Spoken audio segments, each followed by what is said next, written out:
Hello everyone, I am Dipanshu and welcome back to my YouTube channel once again. तो last video में हमने discuss किया था कि किस तरीके से एफआईआई सेलिंग ने हमारे मार्केट को कितना इम्पैक्ट कर रखा है। तो हाँ, कोविड क्रैश वगैरह भी हुआ था हमारे मार्केट्स में एंड अभी कुछ ग्लोबल पैनिक सिनारियोज भी चल रहे हैं। एंड जैसा कि एक मेजर इशू मैंने डिस्कस किया जो कि एफआईआई सेलिंग ही है। तो ये सारे तो एक कंसर्न होते हैं जो स्टॉक मार्केट को इम्पैक्ट करते हैं। अगर हम देखें कोविड क्रैश में अपना मार्केट लगभग लगभग टॉप से 36% करेक्ट हो गया। ओके, तो जो नुकसान कोविड में हुआ वो तो मतलब ग्लोबली हमें पता है कि कितना मेजर नुकसान हुआ है, जो कि हमने देखा है ना। कितनी सारी लाइफ्स गई और बहुत सारी चीज़ें इम्पैक्ट हुई। बट उसने स्टॉक मार्केट को इम्पैक्ट इतना किया कि 30% टू 40%, 37% वो क्रैश हो गया। ठीक है, बट ये तो एक ग्लोबल पैंडमिक था। अगर हम थोड़ा और पीछे जाएं, इसी इंडियन मार्केट में अगर हम देखें तो ये कुछ 15% का करेक्शन हमने यहाँ पे देखा है। ओके, यहाँ पे भी हमने कुछ 7-8% का करेक्शन देखा है ना। अगर बहुत मेजर करेक्शन की मैं बात करूँ तो इससे पहले हमें थोड़ा और आगे जाना होगा। यानी कि इसको वन डे कैंडल से मैं इसको सबसे पहले तो वीकली कैंडल्स में लगा लेता हूँ। ओके, तो यहाँ पे एक इंडिविजुअल कैंडल हमारे एक वीक को रिप्रेजेंट करता है। तो यहाँ पे अगर हम देखें तो ये जो कोविड क्रैश था इट इज़ 40% जैसा कि मैंने बात किया। बट एक लीमन ब्रदर कोलैप्स भी हुआ था 2008 में, जो कि ग्लोबली हुआ था। ये कोई पैंडमिक नहीं था, ये इकोनॉमिक फेलियर था। ओवरऑल हर वर्ल्ड के इकोनॉमी में ये इम्पैक्ट हुआ था। तो इसका देखते हैं हम कितना फॉल आया था। तो यहाँ पे हम देख सकते हैं करीबन 58% का फॉल, यानी कि लगभग लगभग 60% का फॉल। तो आप समझ सकते हैं कि जिसने यहाँ पे 6200 पे ख़रीदा होगा कुछ, वो नीचे आ गया लगभग 2400। यानी आप समझ सकते हैं 1 लाख अगर किसी ने लगाया तो 60% वॉश आउट हो गया उसका। 40,000 का ही उसका वैल्यू रह गया, इन्वेस्टमेंट वैल्यू। तो ये तो मैं इंडेक्स की बात कर रहा हूँ। अगर इस पीरियड में जाके हम स्टॉक्स के देखेंगे तो स्टॉक्स इजीली 70-80-90% तक वॉश आउट हो गए थे। काफ़ी सारे कंपनीज तो मतलब एग्जिस्टेंस से ही ख़त्म हो गए थे। ओके, तो इतना सीवियर इम्पैक्ट था इसका जो लीमन ब्रदर कोलैप्स था, और ये लंबे समय तक चला। आप देख सकते हैं यहाँ पे 2008 से लेकर 2009 तक ये गिरता ही रहा, गिरता ही रहा। मतलब कहीं कोई अपमूव का कोई एक्सपेक्टेशन ही नहीं, लगातार साल भर का ये डाउन मूव चला। ये छोटे मोटे अपमूव्स आए 20-21% का, बट सस्टेन नहीं कर पाए। यहाँ पे देख सकते हैं 15% का अपमूव आया, बट जितना अपमूव आता है उसका लगभग डबल डबल गिर गया। 15% का हमने देखा, यहाँ पे 27% गिर गया। ये 20% का वापस से ये 40% गिर गया। ओके, तो आप समझ सकते हैं कि कितना सीरियस इम्पैक्ट हुआ होगा यहाँ से यहाँ तक में। अगर आप 60% का इंडेक्स ही गिर जाता है तो आप समझ सकते हैं किस तरीके से इसने इम्पैक्ट किया होगा। ठीक है, और लॉन्गर रन में हम और पीछे जाएंगे तो ये सारे और फॉल्स आएंगे। सबसे मेजर फॉल तो अपने हर्षद मेहता स्कैम का सबको पता ही होगा, सबने देखा ही होगा। तो उस पीरियड में भी ये लगभग 1996, हमारे पास इतना ही डेटा है अभी, तो यहाँ पे 33% फॉल आया। फिर यहाँ पे देखें हम तो वापस से 33% फॉल आया है। और इस पीरियड में अगर हम देखें तो यहाँ से ये शायद 2000 में यहाँ पे फिर से 50% का फॉल आया है। ओके, तो इतने फॉल्स के बाद भी अगर हम नेट टू नेट देखें, ठीक है, जो कि मैं बताना चाह रहा हूँ कि किसी का पोर्टफोलियो अगर 50% वॉश आउट भी हो गया था इस लेवल पे 2000 से लेके 2001 तक, 2000 मिड तक, या फिर लीमैन ब्रदर कोलैप्स में भी किसी का पोर्टफोलियो वॉश आउट हो गया होगा, तो उसका इम्पैक्ट क्या है लॉन्गर रन में, ये मैं डिस्कस करना चाह रहा हूँ। तो यहाँ पे देखें हम इस पीरियड में हमने बात किया, राइट, यहाँ से यहाँ तक 51%। अगर किसी ने यहाँ पे इन्वेस्ट करके 1 साल तक छोड़ दिया और उसने 10 साल के बाद देखा, तो 10 साल के बाद वो 2000 से 2008 में जैसे पहुंचा तो उसका पोर्टफोलियो 236% अप था। इसका क्या मतलब है? इसका इसका ये मतलब है कि किसी ने अगर इस पीरियड में 2000 में जो भी फॉल आया उसको अगर उसने होल्ड कर लिया होता या इग्नोर कर दिया होता, तो आगे आने वाले 10 साल में वो सारे के सारे जो भी लॉसेस थे वो रिकवर हो गए होंगे, ठीक है। बट प्रॉब्लम यही होता है कि जब हमारा इतना बड़ा लॉसेस हुआ होता है तब उस चीज़ को होल्ड कर पाना, उस चीज़ को सस्टेन करके रख पाना, जैसा कि यहाँ पे देख सकते हैं ये करीबन करीबन 3 साल तक चला, 3 साल तक ये 40% डाउन था। तो अगर आपका कैपिटल 3 साल तक 40% डाउन रहे तो आपका पूरा का पूरा जो भी आपका फीलिंग्स है या जो भी आपका एक फेथ था, एक भरोसा था स्टॉक मार्केट में, वो सारा का सारा ख़त्म हो जाता है, ठीक है। It's not possible for a common man कि उसने इस पीरियड में इन्वेस्ट किया और ये इतना बड़ा फॉल 60% का फॉल देखने के बाद वो सस्टेन कर जाए, ठीक है। छोटा ही पीरियड है 50 बार्स यानी कि 50 वीक, है ना। यहाँ पे देख सकते हैं 52 बार्स यानी कि 1 साल का पीरियड है। 1 साल के पीरियड में 54%, और करीबन 1 साल से थोड़ा ऊपर के पीरियड तक ये 55% डाउन था। तो अपने इन्वेस्टमेंट को, अपने कैपिटल को 50%, 60%, 70% डाउन देखने का जो कैपेबिलिटी होता है वो पॉसिबल नहीं होता है, ठीक है। नॉर्मल ह्यूमन बीइंग के लिए वो पॉसिबल नहीं है। All right.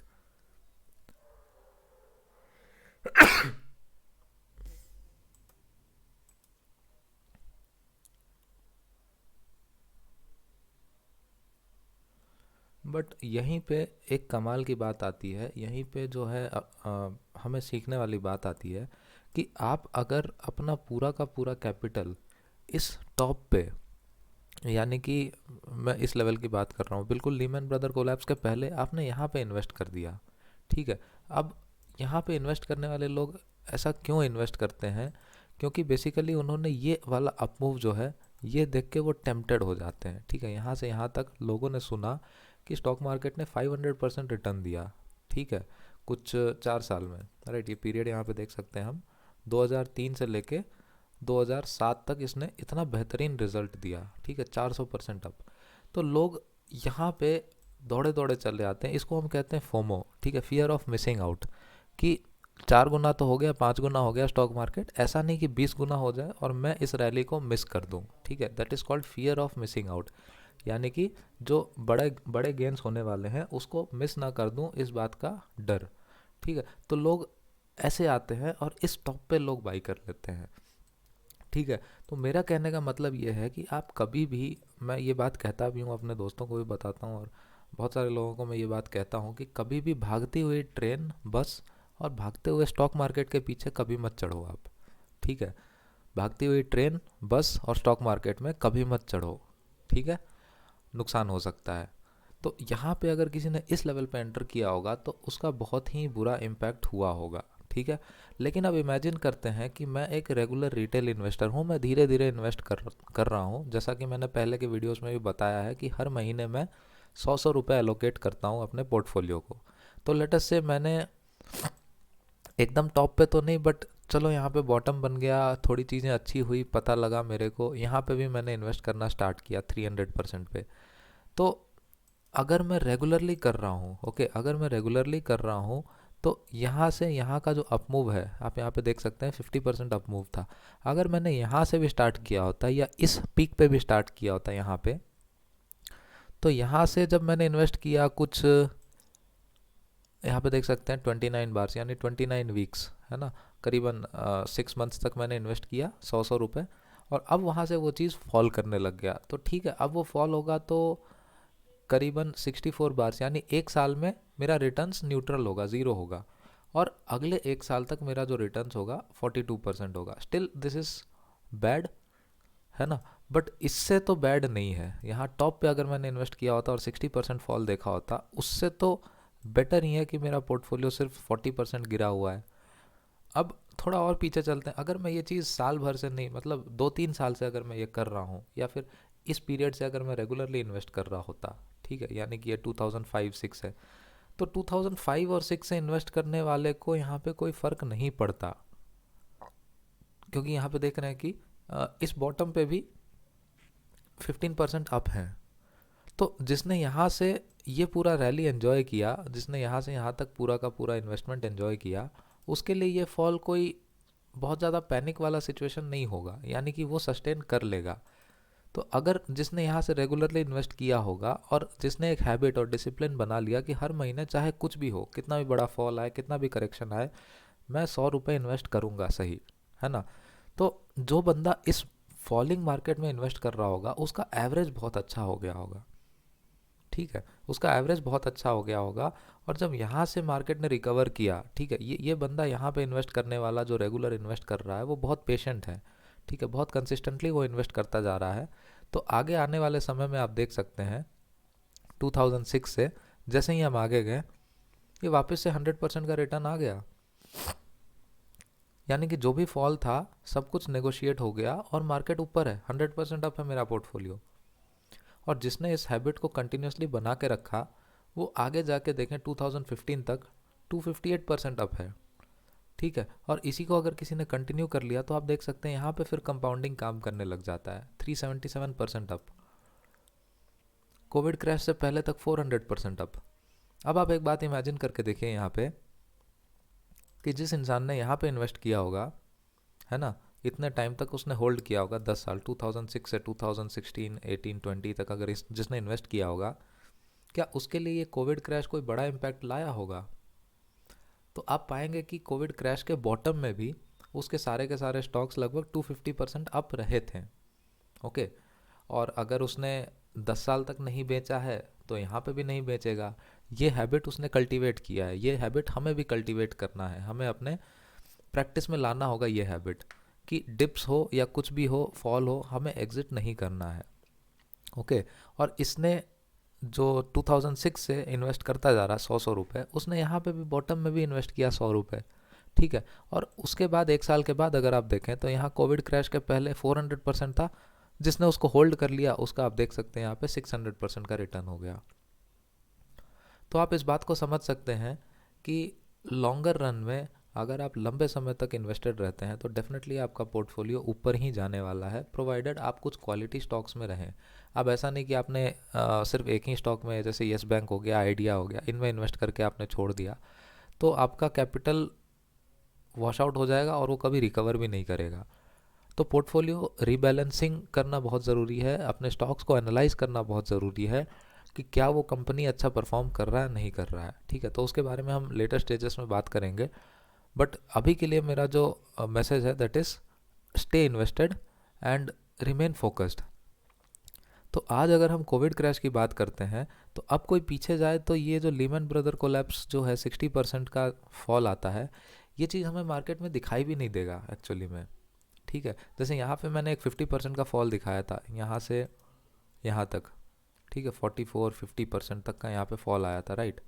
ये टॉप से अगर हमने देखा था तो 51% का फॉल आया था। आज अगर हम देखें लीमन ब्रदर कोलैप्स और कोविड क्रैश के सामने ये हमें बिल्कुल फ्लैट सा नज़र आ रहा है, ठीक है। ये वाला जो रीजन है ये बिल्कुल फ्लैट सा नज़र आ रहा है, यानी कि यहाँ पे क्या हुआ किसी को कोई मतलब ही नहीं है, किसी को कुछ पता ही नहीं है, ठीक है। तो मैं इस बात का गारंटी दे सकता हूँ कि आगे आने वाले 10 साल के बाद अगर हम देखेंगे, यानी 2022, अगर 2032 में हम जाके देखेंगे तो ये जो लीमन ब्रदर कोलैप्स है ये भी छोटा सा हमें इनविजिबल सा दिखाई देगा।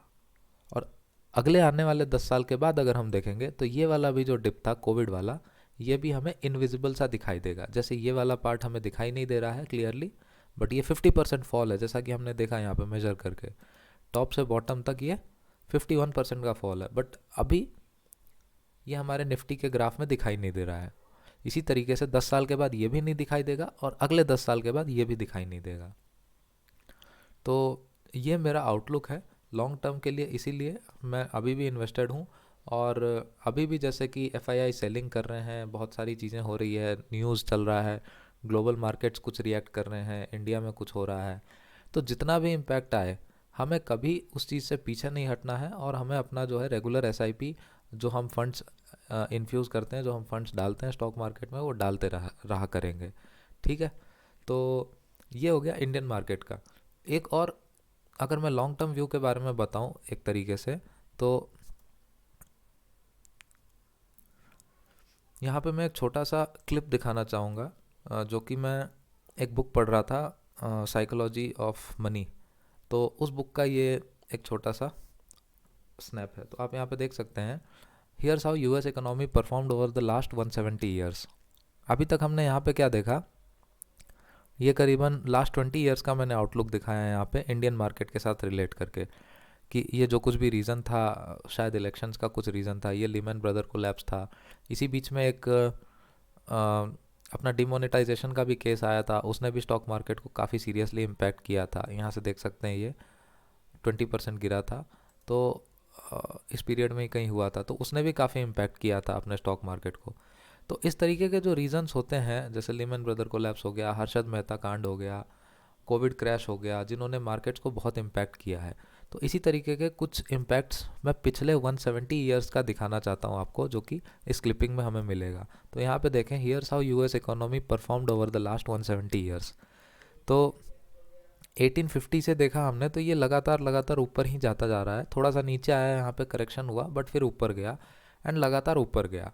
तो ये देखने में हमें ऐसा लगता है कि हाँ, ये सीधा लगभग हम देख सकते हैं 45 डिग्री का एंगल बना रहा है यहाँ पे एक्स एक्सिस से, और ये लगातार ऊपर ही जा रहा है। बट ये देखने में जितना आसान लगता है, क्या ये सही में इतना आसान था? तो इसका डिस्क्रिप्शन हम अगले क्लिप में देखने वाले हैं। तो ऑब्वियसली यहाँ पे सब कुछ ऊपर ऊपर सा दिख रहा है, सब ऊपर जाता हुआ दिखाई दे रहा है अल्टीमेटली, बट इतना आसान नहीं था। इसके बीच में क्या क्या ऑब्स्टेकल्स आए थे, क्या क्या दिक्कतें आई थी, वो हम यहाँ पे देखते हैं। तो ये देखिए, यहाँ पे जैसे इन्होंने बताया, do you know what happened during this period, where do we begin. यहाँ से आप अगर इसको एक बार पढ़ेंगे, तो यहाँ पे लिखा है 1.3 million Americans died while fighting 9 major wars. ठीक है, इस पीरियड में आप देख सकते हैं 1850 से लेके सबसे पहली बात वर्ल्ड वॉर 1 और वर्ल्ड वॉर 2 हुए थे। ठीक है, तो ये शायद 1930 वाला ये वर्ल्ड वॉर 1 का है, और यहाँ पे 1940-49 के आसपास ये वर्ल्ड वॉर 2 का कुछ पीरियड होगा। ओके, तो 1.3 million American died while fighting 9 major wars, जिनमें वर्ल्ड वॉर 2 जो है, वर्ल्ड वॉर 1 और वर्ल्ड वॉर 2 इंक्लूडेड हैं। रफली 99% of all companies that were created went out of business. आप समझ सकते हैं, जो मैंने कहा, यस बैंक और इस तरह के पेनी स्टॉक्स में जो हम इन्वेस्ट कर देते हैं, जिनका बिजनेस फंडामेंटल्स अच्छे नहीं होते हैं, वो सारे वॉश आउट भी हो जाते हैं इस तरीके से। 99% of all companies that were created went out of business. 4 US presidents were assassinated, है ना, 4 प्रेसिडेंट का मर्डर हो गया।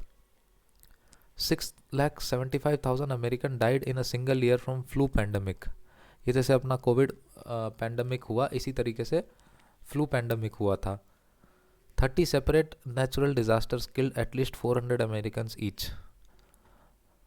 33 recessions lasted a cumulative 48 years. 33 times recession आया था इन 170 सालों में। Number of forecasters who predicted any of those recessions rounds to zero.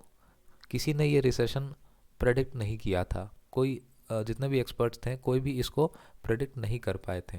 The stock market fail more than 10% from recent high at least 102 times. Stocks lost third of their value at least 12 times. Annual inflation exceeded 7% in 20 separate years. The words economic pessimism appeared in newspaper at least 29,000 times according to Google. तो यहाँ पे जो major चीज़ है, हमें समझने वाली बात है कि जो हमारा कोविड क्रैश हुआ था या कोविड पैंडमिक जैसे आया था, उसी तरीके का फ्लू पैंडमिक आया, वर्ल्ड वॉर आया यहाँ पे, है ना, और 9 मेजर वॉर्स, यानी वर्ल्ड वॉर तो 2 ही हैं, बाकी 7-8 और मेजर वॉर्स आए थे यहाँ पे। 4 बार यूएस प्रेसिडेंट का मर्डर हो गया। ठीक है, इतने सारे नेचुरल डिज़ास्टर्स आए, इतने सारे रिसेशंस आए, सब के बावजूद भी हमने यहाँ पे क्या देखा, स्टॉक मार्केट लगातार ऊपर गया है। 170 सालों का ये रिकॉर्ड है। ठीक है, तो अल्टीमेटली हम इसी चीज़ को अगर रिलेट करें, जैसे मैंने इंडियन इकोनॉमी में भी बताया कि 20 साल के पीरियड में भी स्टॉक मार्केट ऊपर गया है, इसी तरीके से यहाँ पे भी यूएस में भी ये चीज़ ऊपर गया है। तो अल्टीमेटली कुछ भी नेगेटिविटीज़ आए, कुछ भी प्रॉब्लम्स आए, हमें वहाँ पे अपना दिल बड़ा रखना होगा और पेशेंटली इंतज़ार करना होगा। ठीक है, बट पेशेंटली आप तभी इंतज़ार कर सकते हैं जब आपने कंपनीज अच्छे सेलेक्ट किए हों, fundamentally sound strong company select किए हों, और आपके पास अगले डिप में, यानी कि अगर ये कोविड फॉल यहाँ पे आ गया 7,900, तो यहाँ से और अगर नीचे आता तो उस लेवल पे भी आपके पास खरीदने के लिए कैपिटल होना चाहिए, फंड्स होने चाहिए। इसके लिए ही आपको अपना कैपिटल अलोकेशन बहुत सही से करना ज़रूरी है। अगर आपने सारे पैसे यहाँ पे लगा दिए, ठीक है, तो आपको रिटर्न्स तो अच्छे मिलेंगे, दैट्स अंडरस्टैंडेबल, लेकिन आप प्रोटेक्टेड नहीं हैं, ठीक है। यानी कि अगर यहाँ से 800 पॉइंट और नीचे गिर जाता तब आप पैनिक में आ जाते हैं, क्योंकि अब आपके पास कैपिटल नहीं है और इन्वेस्ट करने के लिए, ठीक है। तो इस चीज़ का बस ध्यान रखें। और लॉन्गर टर्म पीरियड में जैसा कि मैंने बताया, 10 साल के बाद ये भी चीज़ आपको दिखाई नहीं देगा और अगले 10 साल के बाद ये डिप भी आपको दिखाई नहीं देगा, ठीक है, जैसा कि हमने यहाँ पे यूएस के 170 साल के रिकॉर्ड्स में देखा। तो उम्मीद करता हूँ कि ये इन्फॉर्मेशन आपके लिए हेल्पफुल रहा हो और आपके स्टॉक मार्केट जर्नी में ये आपको आगे बढ़ने में मदद करे, है ना। और इसी तरीके के और भी कुछ इन्फॉर्मेशन और भी कुछ स्टॉक्स के बारे में अगर आप कुछ पूछना चाहते हैं पर्टिकुलरली, या फिर और कुछ व्यू आप जानना चाहते हो, तो आप कमेंट करके बता सकते हैं। और वीडियो को लाइक करें, शेयर करें और चैनल को सब्सक्राइब करें। तो आज के लिए इतना ही। मिलते हैं अगले वीडियो में। Thank you everyone.